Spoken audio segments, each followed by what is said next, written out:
Bonjour à tous, bienvenue pour un nouvel épisode de Talk to BC.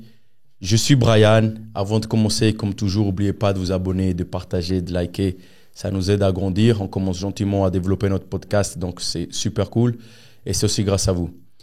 Encore un épisode consacré au basket international, puisque il a aussi joué à l'étranger. Un ancien joueur, peut-être un des plus grands prospects qu'on a vu dans ce pays, Stefan Petkovic. Comme je dis tout le temps, merci d'avoir accepté notre invitation de venir partager, surtout que tu viens de loin, venir partager avec nous un petit moment, c'est super cool.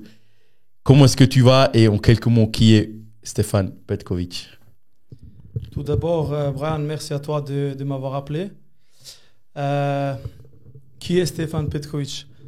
Maintenant, ça fait presque 10 ans que je joue plus au basket. Ça me manque un peu, pour te dire honnêtement.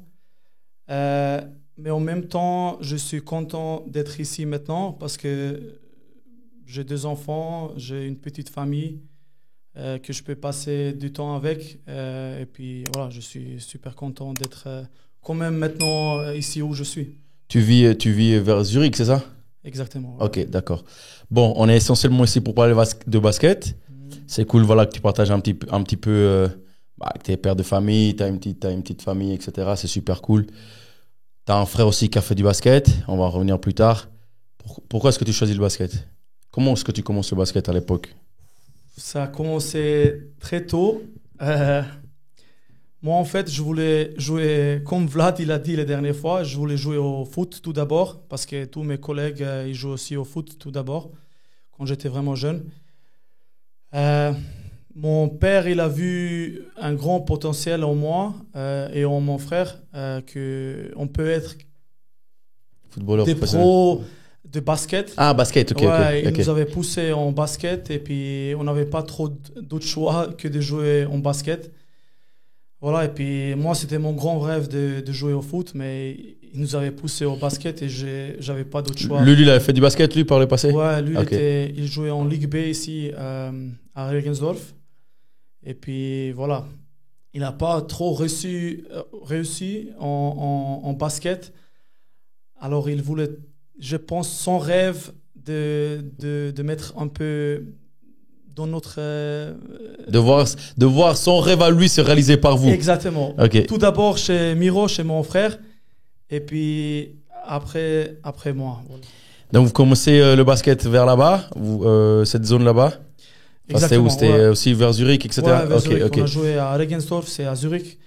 Et on a joué aussi à Wildcats Zurich avant. Maintenant, c'était BC Zurich. Et maintenant, c'est Zurich tout court. Après, vous intégrez le centre de formation de Fribourg Olympique, c'est ça? Exactement. Enfin, ça commence très tôt. Mon frère, il a joué en coupe. Je me rappelle, il avait genre 15 ans avec Regensdorf. Il a joué contre Fribourg Olympique. Mm-hmm. Et puis, ça, c'était vraiment il y a longtemps. Hein. Il a joué contre Natiel. Je me rappelle ça. Miro, il avait 15 ans. Moi, j'avais 10 ans, tu vois. Et puis, j'étais juste à côté, tu vois, et je mettais mes paniers, non? Et puis, il y avait un Bernois, un Leutenberger, je crois, Vince. Il était assistant à Fribourg, non? Et il connaissait avant mon père, avec les coachings, tu vois, qu'est-ce qu'ils ont fait? Le coaching... tu vois, des écoles de coaching, tu dois toujours faire un update et tout ça, tu vois. Mm-hmm.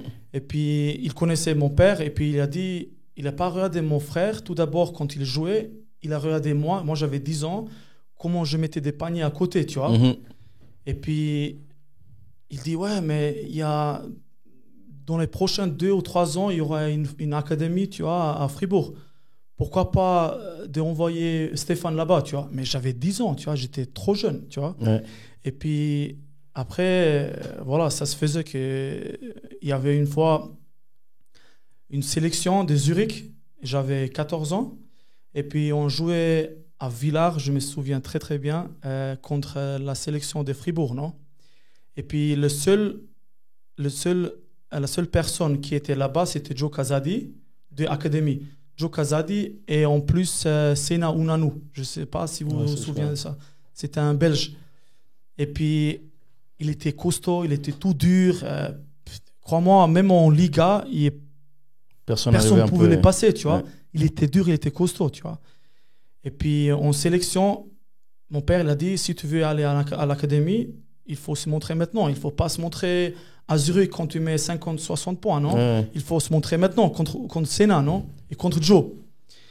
Et puis, Joe, il m'a défendu, j'ai mis quelques points. Et puis après, voilà, il a mis Senna sur moi, tu vois. Et puis, voilà, finalement, j'ai fini cette match avec 34 points, tu vois. Ok. Et puis, le lendemain, j'ai eu un coup de fil de l'académie de Fribourg. Ils m'ont appelé, ils ont dit, ouais, est-ce que tu veux faire un essai chez nous à Fribourg. Et puis après, j'avais un essai là-bas. C'était fucking tough, tu vois. C'était fucking tough juste de rentrer à l'académie, tu vois. Parce que tu avais Yann Savoie, tu avais Brian Savoie. C'était des Argentins de fou, tu vois. Ils étaient fins. Ah, ils avaient faim, ouais, ils avaient faim. T'as Joe Casadi, tu vois. T'as Senna Unanu. Après, il y avait Flo Ramsaer qui est venu. Après, voilà, j'oublie pas des Fribourgeois qui étaient bien aussi, tu vois. Mm-hmm. Hugo Pitou, Jeff Schwab et tout ça, tu vois. Ouais. Matthias Mann, c'était quand même des joueurs qui savaient jouer au basket, tu vois. Ouais. Et puis, voilà, Brian, il voulait pas perdre sa place, tu vois. Joe, il voulait pas perdre sa place. Et je suis sûr, en vestiaire, ils ont dit, voilà, on va lui montrer, quoi. On va fracasser le petit nouveau, Suisse ouais. alémanique, tu vois. Ouais, c'était comme ça, tu vois. Mais je me suis bien entraîné. Et puis, Mehdi Marie, tu vois, mon coach à l'académie, il a dit, voilà, tu as une place chez nous. Et puis après, voilà, j'ai signé un petit contrat avec l'académie. C'est quoi un petit contrat? Vous donnez quoi? Des Frémont, 200 balles par-ci par-là? Ouais, c'était pas grand-chose, tu vois. C'était, voilà, tu vas ici à l'école, tu vas manger ici, tu as des vêtements de Fribourg, tu vois, tu habites ici. C'était, voilà, c'est quelque chose de 500 francs, tu vois. Les frères Savoie, Casadi, tu as mentionné beaucoup de noms. C'était comment? Parce que je sais que par la suite, à 14 ans, hein, tu commences pro, c'est juste? Non, c'est juste, hein? Ouais, 14 ans, tu commences pro. Équipe nationale à 17, si je ne me trompe pas. 16-17. Ouais, je me souviens plus vraiment, mais 16-17. Ouais. Comment on gère tout ça? Tu dis, tu commences, t'avais quoi, 11-12 ans quand tu intègres l'académie. 4 ans plus tard, tu es juste propulsé meneur titulaire d'une équipe, peut-être à ce moment-là déjà la plus grande équipe suisse. Mm-hmm. Équipe nationale aussi. Comment on gère tout ça? Tu réalises pas trop. Tu es jeune, tu vois, tu sais seulement que tu as quitté la famille pour ça, pour le basket. Tu as 14 ans, tu vois, à 14 ans, tu sais pas trop grand-chose, non? Voilà, tu es là-bas, tu vas à l'école, tu vas t'entraîner. Tu vois, il n'y avait pas trop de FaceTime, il n'y avait pas trop de caméras, de voir tes parents, tu vois. Moi, je les voyais à 14 ans seulement une fois par semaine, quand ils venaient voir de game, non? Et puis, c'était pas facile, tu vois. Mais c'était une bonne expérience, pour te dire honnêtement. Ok, donc tu as cette étape où tu es... Attends, comment tu as fait pour dépasser, entre guillemets, les Savoie, les Casadi, les Yann, tous les gars que tu as mentionnés là? Parce que tu arrives, tu es nouveau, eux ils sont là, ils bossent aussi autant que toi. C'est quoi? C'est le coach qui a plus misé sur... Bonne question. Vraiment bonne question parce que vraiment, voilà, les Savoie, Casadi, Flo et tout ça, ils avaient vraiment, vraiment un grand potentiel. C'est pas seulement d'être un bon joueur suisse. Des gens, voilà, Casadi, Brian Savoie, Yann Savoie, Flo, Senna, ça c'était des joueurs qui pouvaient à 20 ans aller en étranger, de jouer comme, je vais dire, joueurs majeurs, tu vois, en étranger. Voilà, moi je pense ce que fait Petkovic, ce que fait Stefan Petkovic, un bon joueur, c'était ma patience. Je jouais avec une patience qu'il n'y avait pas tout le monde, et une vision de jeu qu'il n'y avait pas tout le monde qui a eu ça. Même, je ne dis pas en Suisse, même, je ne vais pas dire Stéphane, ouais, c'est pas, bon. ouais. Je ne suis pas un gars comme ça, tu vois, mais même en Europe, cette vision que moi j'ai eue, ce que moi j'ai vu sur le terrain, il n'y avait pas tout le monde qui a eu ça. Et moi, je pense que Damien Leroll, mon coach en Liga, et puis assistant Mehdi Marie, et puis en académie, mon coach, ils ont vu ça. Et ils m'ont donné une chance. Et puis moi, je pense que j'ai quand même bien joué. Ouais. J'ai bien réalisé cette chance. Ok. Fribourg, vous avez gagné des titres là, à cette époque-là? Ouais, on a gagné Coupe de Suisse, on n'a jamais gagné, mais 3-4 fois Coupe de la Ligue avant. Et on était aussi champion de Suisse. Avec Fribourg, les pros. Hein. Exactement. Ouais. Ok. 2011, il y a cette blessure. Ouais, exact. Ouais. Il y a cette blessure qui vient un peu foutre en l'air un peu ton élan, te coupant ton élan, si ça peut mieux servir le terme. Ou tu sais quoi, c'est quoi, Bess? Le genou, la cheville?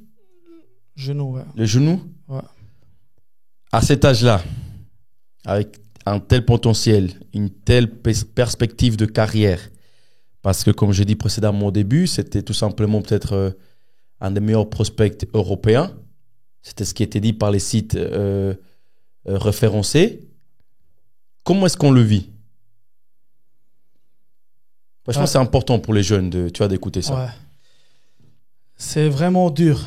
T'es loin de ta famille, t'es à Fribourg pour le basket, tu peux pas t'entraîner, tu peux rien faire, tu peux seulement aller à l'école. J'aimais pas trop l'école, je te dis honnêtement. Et je suis là à Fribourg et je sais que 1 an, je peux pas jouer au basket. Voilà, j'avais mes coéquipiers qui me soutenaient un peu, mais ça me faisait quand même mal de pas pouvoir les aider, de pas pouvoir progresser encore plus. Mm-hmm. Et je pense que aussi cette blessure m'a beaucoup, retardé un peu. Retardé dans ma carrière. Et puis ça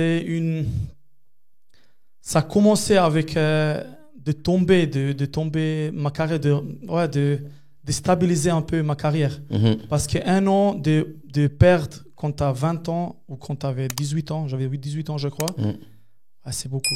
Ouais. Comment on se relève de ça à cet âge-là? Évidemment, tu vas me dire les parents, les potes, etc.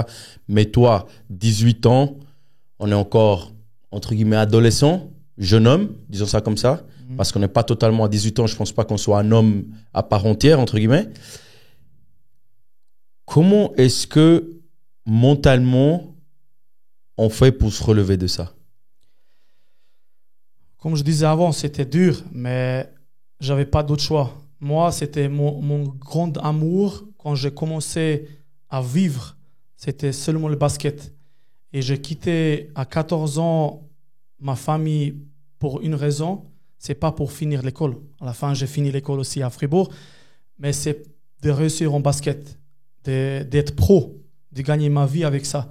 Et puis, j'avais pas d'autre choix. C'était do or die. C'était seulement ça, ou bien j'arrête au basket. Pourquoi tu n'aimais pas l'école? Ça aussi, c'est intéressant parce que je trouve qu'ici en Suisse, dans beaucoup de pays peut-être, la culture qu'on essaye de nous inculquer, ça se dit ça, Besrat, en français?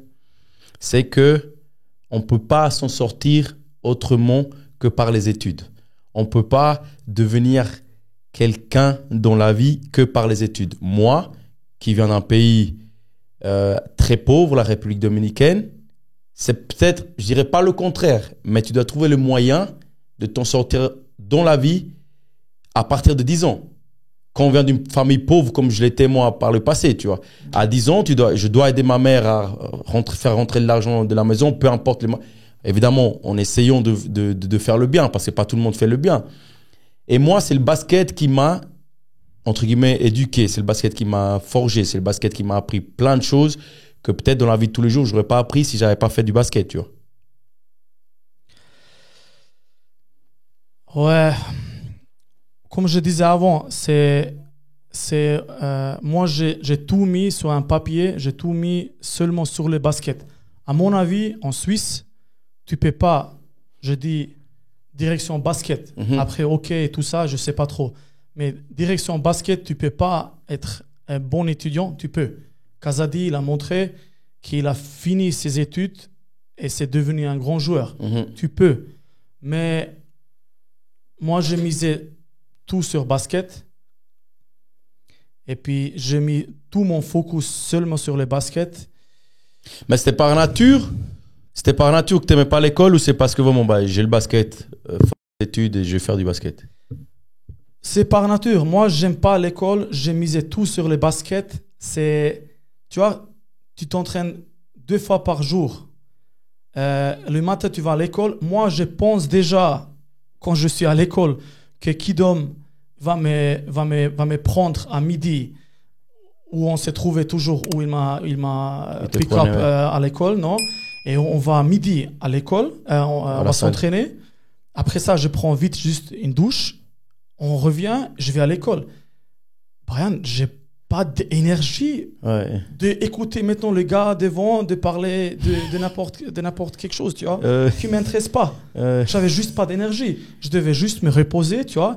Et après 1 heure de repos, j'ai déjà pensé à l'autre entraînement. Tu regrettes ça aujourd'hui? Aujourd'hui, si on refait le dessin de ta carrière sportive, de ta réussite professionnelle, parce que tu as une entreprise, comme on parlait dehors caméra, que voilà, ça se passe super bien pour toi. Est-ce que tu changerais quelque chose? Et dire, merde, le basket, je vais prendre une autre direction parce qu'en Suisse, je gagne pas plus, comme tu disais, 2000. Allez. Aujourd'hui, tu arrives, un joueur fort, tu arrives à faire 7000 balles, 8000 balles. Pendant les saisons, il y a de l'argent parce qu'à tout moment, comme cette année, les clubs, il n'y a pas d'argent et il n'y en a que 3-4 qui ont la possibilité de payer 1 ou 2 joueurs de cette manière-là, tu vois. Est-ce que tu changerais quelque chose? J'ai 2 enfants maintenant. Une fille qui va sûrement pas jouer au basket, ok? Mais Costa, mon fils, il va pas jouer au basket. Il va pas jouer au basket parce que d'être pro ici en Suisse, même de gagner 5000 francs, qui est déjà, c'est un bon salaire ici en Suisse, comme étranger ou bien comme joueur suisse,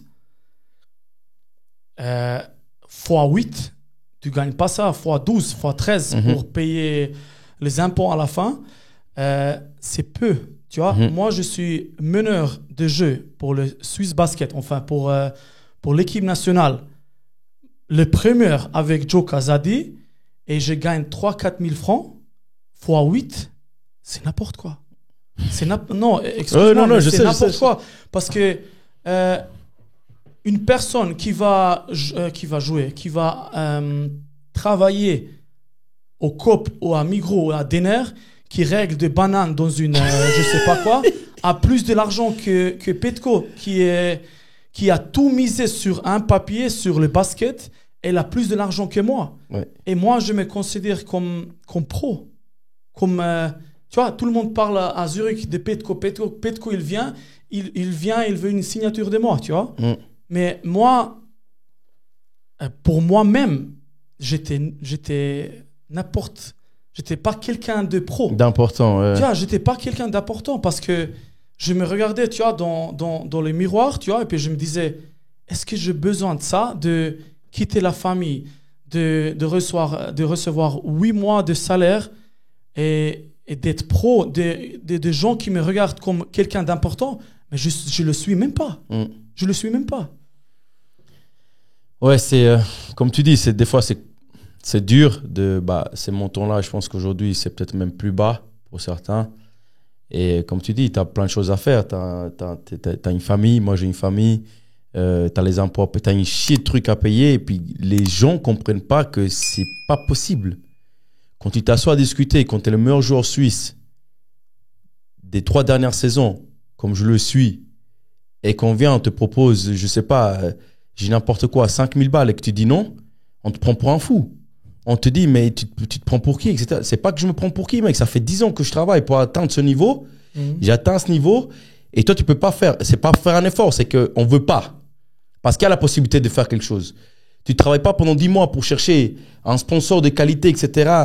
Et pour pouvoir payer tes joueurs à sa juste valeur et t'attends de moi que je fasse l'effort pour qu'après je mange des pâtes tout le mois. C'est pas possible. Moi, je vais jamais accepter. Moi, ça c'est mon avis à moi, tu vois. Donc ça rejoint ce que tu viens de dire. 2012, tu pars en Biélorussie, à Minsk, ouais. Ce qui est incroyable. Oui. Je sais pas quels étaient les montants, etc. Mais après la blessure, c'est un signe aussi de... Les gars, il est fort parce que tu es blessé, tu joues pas pendant une année, tu reviens et tu repars directement à l'étranger, tu vois. C'est juste, ouais. Peut-être c'est un pas que j'ai pas bien fait dans ma carrière. C'est une décision peut-être de partir trop tôt en étranger. Fribourg, ils m'ont mis un contrat sur la table de prolonger pendant les prochains 3 ans. Peut-être je devais faire ça. Mais voilà, tu vois, moi je vois une ligue VTB, je peux jouer contre Teodosic, je peux jouer contre CSKA Moscou, contre Kaunas, Ritas, contre Calates, tu vois, des joueurs qui touchent des millions, tu vois. Peut-être il y a une possibilité de faire des minutes, tu vois, et puis de faire un bon tape, de faire des bons matchs, et puis de se vendre comme ça, tu vois. Mais malheureusement, là-bas, j'ai pas reçu une chance. Pas du tout. T'as pas joué? Non, pas du tout. Ils m'ont regardé malheureusement pas comme Serbe. Ils m'ont regardé comme petit Suisse. Ouais. En plus, voilà, je suis petit, je suis 1m83 et ils m'ont mis un peu à côté, tu vois. Ils m'ont mis comme jeune, ils m'ont mis comme joueur d'entraînement. Et puis moi, j'aimais pas ça, tu vois. Il y a un mois, je viens de mettre contre Belgique 26 points, contre Albanie 25 points avec Mlađan et tout ça. J'ai bien joué, je savais que j'avais même les qualités de jouer en VTB League dans ces moments. Ils ne te laissent pas jouer. Après voilà, 5 mois. Ça a fini comment? Après 5 mois, j'ai pété un plan, tu vois. Je disais, tu me laisses jouer ou bien je pars. Et toi, je m'en fous de contrat de 3 ans ou bien quelque chose. Moi, je pars. Et c'était quoi les conditions par rapport à ici? Contractuelles, là, ça, tout. Il y avait beaucoup de différences? Là-bas, non. Là-bas, c'était même, je peux dire, dans ces clubs, c'était même plus pire qu'ici. Ah ouais? Ouais, parce que après... Qu'ici, à Fribourg, on est d'accord. À Fribourg, il y avait déjà la salle à ce moment-là. Hein. Ouais. Que à Fribourg, ok, je vais dire. Parce que jusqu'à ces moments, j'avais seulement Fribourg, non? Ok. Après, je vis encore autre chose qui était encore plus le pire. Mais ça, on va en parler peut-être après. Oui, là-bas, tu vois, j'ai fini mes qualifications avec Suisse. Ils m'ont mis le ticket, tu vois, pour aller en préparation à Kaunas. On était en Lituanie, non? On finit là-bas, tu vois, 10 jours d'entraînement, 3 fois par jour. C'était vraiment tough, tu vois.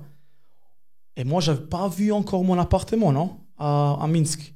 On prend le bus, parce que c'était... Kaunas, Minsk, c'était peut-être 5 heures de trajet, non? 5 heures de trajet, tu vois, et puis... Tu vois, on arrive, ok, 10 heures du soir et tout ça, mais il te met seulement à côté dans une station de bus. Il te donne les clés et il te dit, voilà, ton appartement, il est là-bas, tu vois, le numéro 26. Et puis je rentre, tu vois, c'était un immeuble de guerre, tu vois, c'était... il y a 200 ans qu'il était réparé quelque chose, tu vois. Le lendemain, j'ai appelé, j'ai dit, vous êtes sérieux là, tu vois? Déjà là, ça me faisait un peu un mauvais image sur Petko, tu vois. Parce que voilà, il pensait que voilà, je suis jeune et puis je vais vivre dans un trou, tu vois. Ouais. Mais voilà, nous ici, on est quand même habitués de vivre dans un appartement qui est quand même quelque chose, non? Et puis voilà, j'ai changé 3 fois l'appartement là-bas, tu vois. Parce mais ils ont quand même changé, hein. Ils ont changé, mais ils ont mis dans un meilleur trou, tu vois. Après, dans une meilleure trou, tu vois. Après, à la fin, je devais payer $500 là-bas, de plus, qu'elle me trouve un bon appartement, tu vois. Mais c'était aussi n'importe quoi là-bas. Donc, vraiment une mauvaise expérience, disons. C'était parti trop vite, trop tôt. Ouais, voilà, j'étais jeune, j'avais pas d'expérience. C'était aussi un club qui était pas trop organisé non plus. C'était des bons matchs, c'était une bonne ligue, tu vois. Presque chaque 2 jours, on était avec les avions à Moscou, tu vois, à Krasnodar et tout ça. C'était vraiment une bonne expérience. Mais l'expérience où tu joues pas, ça m'aide pas trop, tu vois. Après ça, tu rentres ici en Suisse, si je me trompe pas. Exact, ouais. Vakalo. Où on va dire, c'est un peu la partie qui... Ça devient un peu plus compliqué, pour être honnête. Vakalo fait faillite. Après, tu vas à Bâle, où ça se passe pas très bien. je voudrais essayer de comprendre pourquoi, des débuts, juste incroyable, prometteur, etc., tout ce qu'on a dit, comme tu dis, tu fais l'erreur peut-être de partir un peu trop tôt en Biélorussie, à Minsk. Tu reviens, tu es toujours ici, t'es dur. Parce que joueur suisse à l'époque, je pense qu'il n'y avait pas une chier comme maintenant non plus. Ouais, pas trop. Ouais. Pourquoi est-ce que tout d'un coup, ça prend l'ascenseur direction la descente? Voilà, comme tu dis, encore une fois, mauvaise décision de ma part. Petar Aleksic, après, voilà, Dieu de coach ici en Suisse pour moi. Il m'appelle par Sevag. Il me dit, viens monter. Je te donne temps de jeu. Tu vas jouer. Tu es joueur d'équipe nationale suisse. Tu vas jouer. T'inquiète. Et puis voilà, il m'a proposé un contrat qui était OK. J'ai dit, je devais accepter. Mais voilà, quand Vakalo il vient et il te propose 3 ans et dès le début, le double de ça, tu vois. Et puis après, ça augmente bien plus, tu vois. Voilà, j'ai pris Vakalo. C'était une mauvaise décision après 1 mois, faillite. Ah, après 1 mois? 1 mois, oui. Donc je suis parti en décembre. Mi-février, on devait jouer Coupe de Suisse contre Neuchâtel, contre Massagnon en finale. Et contre Massagnon. Et puis on a battu en semi-finale Neuchâtel. Neuchâtel avec Touré, avec Badji et tout ça. Ils sont entrés après dans la finale et ils ont gagné même. Comment tu gères ça, cette époque? C'était dur pour moi parce que honnêtement, j'ai gagné avec Fribourg Coupe de la Ligue 3-4 fois. J'étais champion de Suisse 2-3 fois. Et Coupe de Suisse, de jouer 1 fois sur les télés, d'envoyer à tous mes collègues le lien et regarde, je suis aux télé. Et on a fait le pas pour aller jouer en finale. Tu vas pas, tu vois. Je disais à mes coéquipiers, vas-y, on s'en fout l'argent, on joue les Coupes suisses, on gagne ça et après on se barre, après on part. Et les gens, ils voulaient pas, tu vois, ils voulaient pas. Après, ils sont partis. Les Américains et tout ça, ils sont partis. Et à Bâle après, tu vas à Bâle après ça? Pourquoi si Troisième ça... grande mauvaise décision de ma part, c'est je commence à travailler. Et ils m'ont donné un salaire OK. J'étais là-bas. Les problèmes, j'ai commencé à travailler. Et puis, je suis rentré dans ce job ici par vitamine B. Je ne sais pas comment on dit ça comme ça. Il y avait quelqu'un qui travaille déjà à Hamac. Il était déjà là-bas 15 ans, non? Et puis, il a dit, OK, Petko, il parle italien, il parle français, allemand et tout ça. Est-ce que vous avez besoin de quelqu'un comme lui dans votre team, non? Et puis, le chef là-bas, il a dit, oui, viens. Et puis, j'ai commencé à travailler là-bas. Et en plus, chaque soir, je suis parti à Bâle pour l'entraînement, non? Et puis, tu vois, après 1 an, tu peux pas quitter ce job. Moi, je peux, parce que je pense que Lugano, il m'aurait pris, Monté, il m'aurait pris, ou bien Genève, ou bien je peux retourner à Fribourg. Qu'est-ce que j'ai fait? Moi, j'ai commencé ce job. Voilà, je ne peux pas partir, je ne peux pas quitter. Parce que je vais blesser l'autre personne qui t'a pistonné, entre guillemets. Ouais, et puis, ouais. Maintenant, depuis qu'on a commencé, évidemment, tu as raconté ton parcours, les expériences que tu as eues. Et il y a 3 choses qui me viennent en tête, c'est les 3 mauvais choix que tu as faits. Minsk, Vakalo et ça que tu as commencé à travailler. Ouais. Ça fait beaucoup. Ouais, vraiment beaucoup. Ouais. Pourquoi? Tu n'étais pas bien conseillé? Tu faisais les choses comme ça? Je pense pas bien conseillé aussi. Ouais. Pas par Sevag. Sevag, il a fait un bon job. Mais honnêtement, Sevag, c'est le seul agent ici en Suisse. Lui, il n'a pas de concurrence ici en Suisse. Il n'aura jamais de concurrence ici. Et il n'aurait jamais. S'il y a un 2e, un 3e, un 4e qui t'appelle, tu vois, et qui dit, Stéphane, va pas à Bâle. Lugano, il te propose quelque chose de bien. va pas à Bâle et commence pas à travailler. Lugano, il te veut à partir de août ou bien de septembre, tu vas jouer à Lugano parce que Lugano, ils ont déjà envoyé le contrat, tu vois. C'était pas le cas. Moi, j'ai commencé à travailler, j'ai commencé à jouer à Bâle et petit à petit, voilà, j'ai commencé même à mal jouer parce que tu peux pas gérer la pression de travailler à 7 heures du matin jusqu'au soir et puis de partir 1 heure à Bâle, entraîner, revenir et ça 2 ans, tu vois. Ouais. J'étais tout presque chez un burn-out, tu vois. T'as joué avec ton frère aussi qui était un super basketteur. Moi, nous, on avait joué quand on était à Lausanne là, contre lui. Hein. C'était juste... Toi aussi même, je crois, non? Ouais, il me semble. Et t'as joué 2 fois avec lui dans le milieu professionnel. C'était Vakalo et à Star Wings aussi. Et encore une fois, je dis encore une fois, c'est pas péjoratif, tu vois, c'est pas méchant. Ça se passe plutôt mal. Est-ce que vous, ensemble, à Vakalo et à Star Wings, être ensemble tout le temps, voilà, c'est ton frère, vous passez, je pense, votre temps ensemble, ça a joué sur le fait que ça finisse mal, parce que, à un moment, toute la Suisse le sait, on va pas s'en cacher, il y a cette fameuse bagarre dans le vestiaire, etc., tu vois. Moi, je pense que c'est rien à voir avec Miro et moi. Je pense que c'était plus... moi, à partir de 14 ans, je commence à penser professionnellement, non? J'ai Fribourg qui m'a donné quelque chose qui était très, très pro, non? Tu vois, une salle de muscu dans la salle, tu vois, un appartement qui est bien, tout géré comme il faut, tu vois.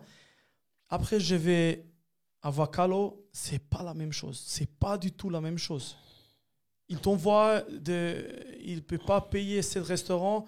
Tu vas manger ici. Après 1 semaine, tu vas manger dans 7 restos parce qu'ils ont ils ont pas payé ici. Tu vas manger ici. Tu vas manger ici. Tu vas manger là-bas. Tu vois. Après, on a fini à Como, à manger dans la rue. Pas de la rue, mais on devait passer la frontière en Italie pour aller manger, tu vois. Ouais, c'était pas pro du tout, quoi. Pour moi, ça y est, je sentais ça pas trop, tu vois. Et puis, j'ai jamais vécu ça. Et puis, c'était aussi un moment de choc pour moi, tu vois. Parce que t'es pro, comme je disais avant, t'es pro, mais t'es pas pro. Ouais. T'es pas pro. Tu peux me dire, dis-moi autre chose. J'aimerais bien entendre quelque chose d'autre.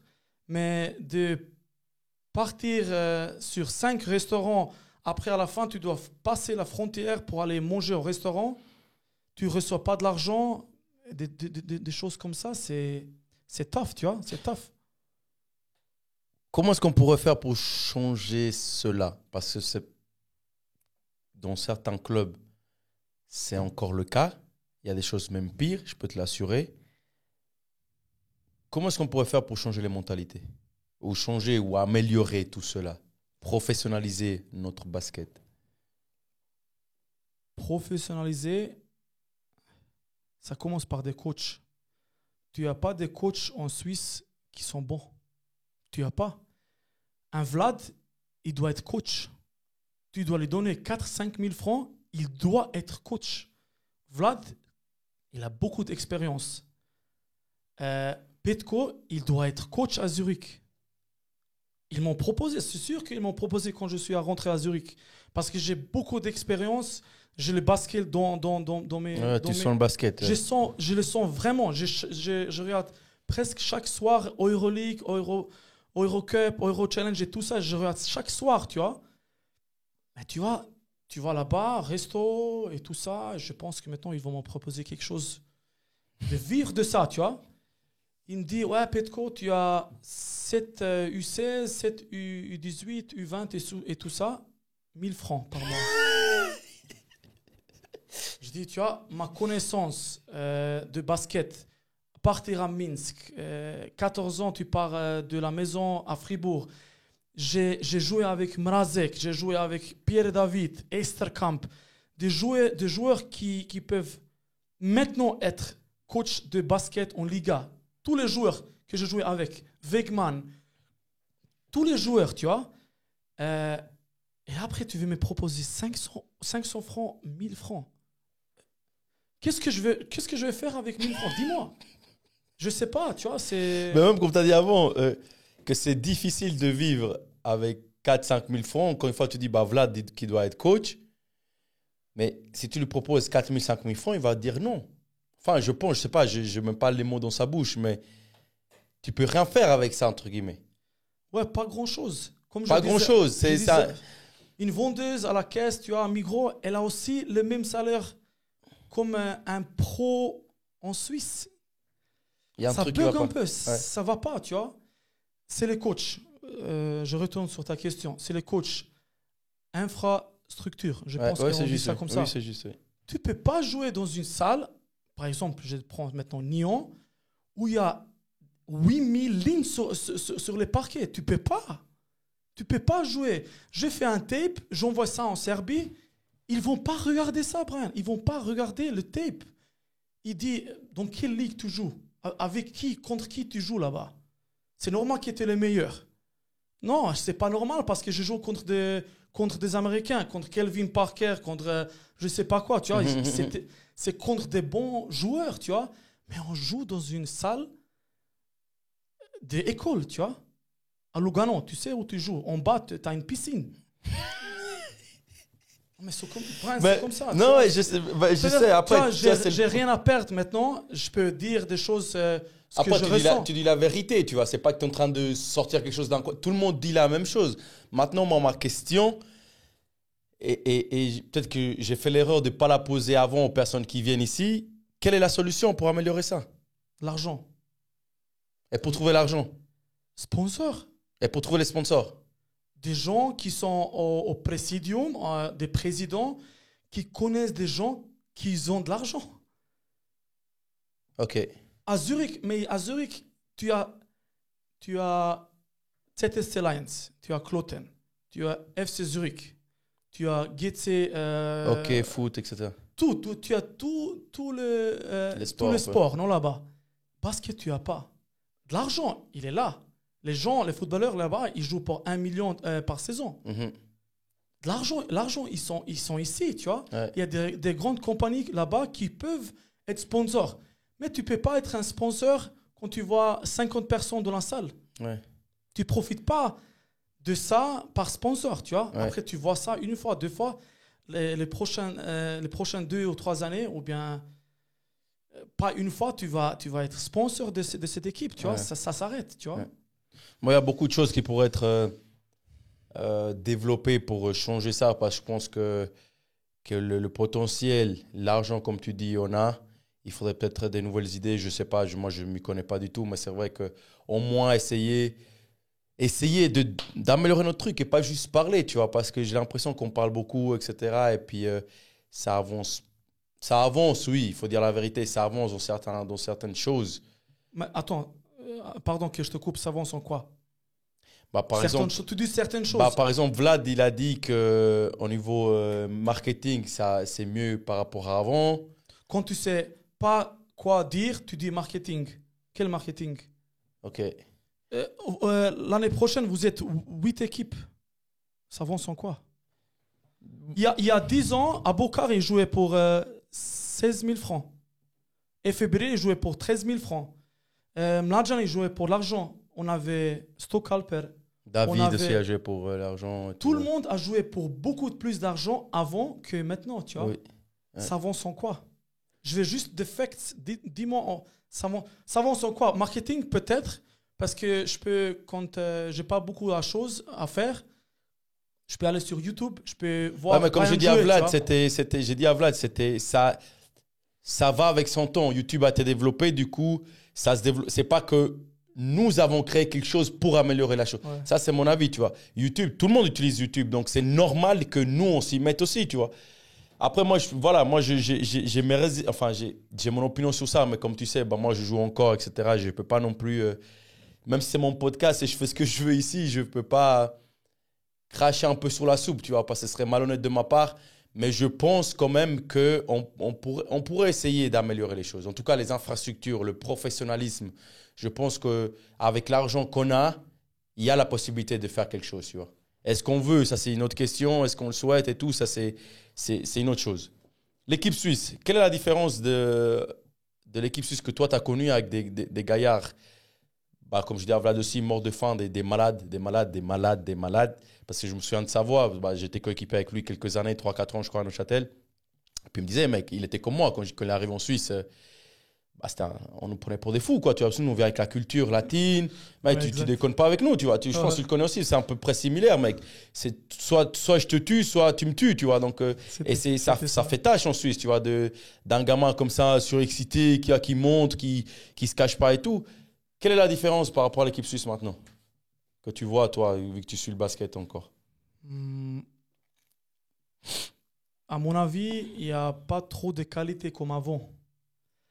Bon, avant, tu jouais avec des gens qui étaient déjà formés, tu vois. Tu avais un Vlad, tu avais un Wegman, tu avais un Vogt, tu vois. C'était tous des joueurs qui ont déjà eu 28, 9, 30 ans, tu vois. C'était déjà des joueurs formés, tu vois. Ouais. Tu devais juste avoir un coach qui était un bon psychologue, je vais dire, qui peut gérer tout ça. Tu as tous les joueurs avec des différents caractères et tout ça. Mais sinon, c'était des joueurs, je dis, formés, tu vois. Là, quand je vois, tu as quand même des joueurs qui ne sont pas encore trop formés parce qu'ils sont jeunes encore. Et je retourne sur ce que je dis avant parce qu'il n'y a pas trop de bons coachs. Les dernières fois, sur les podcasts, tu as dit un jeune de Suisse, Lausanne, basket. Ouais, du centre. Du centre, exactement, a dit que Damien Leroll, c'est pas un bon coach. Parce que c'était son coach, c'est ça? Quelque chose comme ça, oui. Voilà, Damien. Bah, enfin, Damien Leroll, c'était celui-là qui était en place, non? Il était maintenant remplacé par Ivan Rudesh, non? Oui, oui. Damien, c'est un bon coach. Je te dis honnêtement, parce que il sait ce qu'il parle. Mais si toi, tu n'as pas de qualité de mettre ça en place, ce que lui il veut de toi, c'est pas son faute, c'est ta faute. Ouais, tu vois? je suis d'accord. Parce que moi, j'avais aussi les rôles. Flo, il avait aussi les rôles. Joe, il avait aussi les rôles. Brian aussi. Tu vois? Et nous, on est devenus des bons joueurs. Ouais. Joe, c'est le meilleur Suisse maintenant. Tu vois? C'est pas vrai, ça. Ok, il est blessé. Ouais, moi, je suis blessé, mais je laisserai... Non, ouais, je vous embête. Joe, c'est un bon. C'est un des meilleurs. Okay, non, mais c'est pour embêter. Joe, il a joué à l'étranger, il est incroyable, ouais, il est fort. Joe, malheureusement, maintenant, il est blessé, mais je dis... Non, oui, je vois ce que tu veux dire. Non, c'est Marco, avec lui, avec Joe, Marco, Djurko, le grand, et quelques-uns, moi, évidemment... Évidemment, il faut dire. Non, il faut dire. Tu sais que ça peut paraître. J'aime bien ta réaction. Parce que ça peut paraître prétentieux. Le problème ici, c'est que si toi, tu ne te dis pas que tu es bon, on ne va pas te le dire. Tu vois? Ça, c'est la culture ici. C'est aussi une erreur que moi, j'ai fait. Je n'ai jamais dit que j'étais bon. Il faut le dire. Parce qu'ici, les gens, tout ce qu'ils veulent et tout ce qu'ils font, c'est chercher ce qui ne va pas. Dire ce qui ne va pas. C'est juste. Mais il ne sait pas faire ça. Mais il ne sait pas comme ça. Gars, tu ne sais pas les 10 années que je viens de passer à travailler comme un chien pour arriver où je suis. Donc, si moi, je ne me le dis pas, je ne peux pas attendre qu'un connard qui ne connaît rien en basket me le dise. Ce n'est pas de la prétention, c'est de la confiance, oui. Mais si moi, je ne me le dis pas, je ne me convainc pas moi-même que je suis bon, personne ne va le faire pour toi. Et c'est pour ça que je le dis de plus en plus, tu vois, parce qu'il faut le faire. Mais voilà, on est 10 de très bon niveau. Et Kazadi, c'est peut-être un des seuls meneurs qui est parti à l'étranger, si ce n'est le seul de cette génération actuelle. Et il est juste incroyable. Après, Boris, c'est un poste 2-3, tu vois. Mais je dis, Kazadi, à son poste, c'est le meilleur. Il a joué à l'étranger. Maintenant, il est blessé, malheureusement, comme moi, tu vois. Mais il va revenir. On va bosser, on va revenir. Et on va remontrer qu'on est les meilleurs. Tu vois ce que je veux dire? C'est normal, J'ai une série de questions où j'ai besoin que tu me répondes par une phrase. Ouais, non, même pas une phrase, un mot, OK? Bah, Jonathan Kazadi, c'est la première. C'est Bess qui a écrit ça. Une phrase ou un mot. Jonathan Kazadi. Ouais. Roommate, le gars que je me suis jamais embrouillé, même pas par des mots. Jamais. 5 ans ensemble, chaque jour, j'ai jamais eu une discussion avec ce gars. J'ai une question. Un membre de ma famille m'a toujours appris que quand tu as une relation avec une personne, ta copine, un pote, un membre de ta famille, et qu'il n'y a jamais de turbulence, il n'y a jamais de mauvais, il n'y a jamais de problème, c'est pas une relation honnête. Est-ce que tu pourrais rejoindre ça quelque part? Je dis pas que c'est le cas, loin de là. Mais, mec, mon meilleur pote, des fois, pendant 6 mois, on se parle pas. Moi, ça c'est moi. Parce qu'à un moment donné, il y a un truc qui va pas, etc. Et on a besoin de se revoir. Mais mec, pourquoi t'as fait ça? Et on s'explique et on se serre dans la main et on se fait un câlin et c'est réglé. 5 ans, c'est beaucoup. Jamais. Jamais. Ok. Tu peux le demander après les podcasts, tu peux l'appeler. Est-ce que tu t'es embrouillé une fois comme ça ou bien par mot, une discussion une fois avec Petko? Jamais. Tu dis honnête. Honnêtement, je te dis, c'était aussi ma concurrence à Fribourg. Mais même ça, on a c'était basculé, tu vois. Et puis, j'ai joué meneur. Il était 2. Ouais. Et on a bien joué ensemble, tu vois. Ouais. En U18, on a, je sais pas contre qui, j'ai fait 34 points, il a fait 35 points contre une équipe. Après, contre Angleterre, il nous avait fermé. Il a fait 5, j'ai fait 4 points, tu vois. Mais on était bons ensemble. Ouais. On était aussi bons quand il était sur le banc. Et puis moi, j'ai joué, ou bien le contraire. Ouais. Et puis votre amitié se transmettait sur le terrain. Quand je me suis marié à Belgrade, il est venu avec sa copine. Ah, c'est cool. C'est vraiment, à mon avis, Joe, il est comme moi aussi. Il dit pas qu'il est fort. Mais moi, je reconnais comment il est fort. Parce qu'il parle pas trop. Ouais. Et il est fort, crois-moi. Non. Il est très fort. Mais même pas fort pour la Suisse. Même Joe, ok, maintenant il s'est blessé, maintenant il a 30 ans. Mais avant, quand je m'entraînais avec lui, il est allé dormir. Moi, je devais faire plus que de réussir d'être comme Joe. Mais moi, j'ai eu plus de chances de jouer, tu vois. Moi, je jouais plus que Joe. Okay. Mais à mon avis, Joe, il était plus fort que moi. Des gens à Zurich, etc., ils disent « Non, toi, tu étais plus fort. » Moi, je disais « Non, Joe, il était plus fort que moi. Il était plus fort que moi. »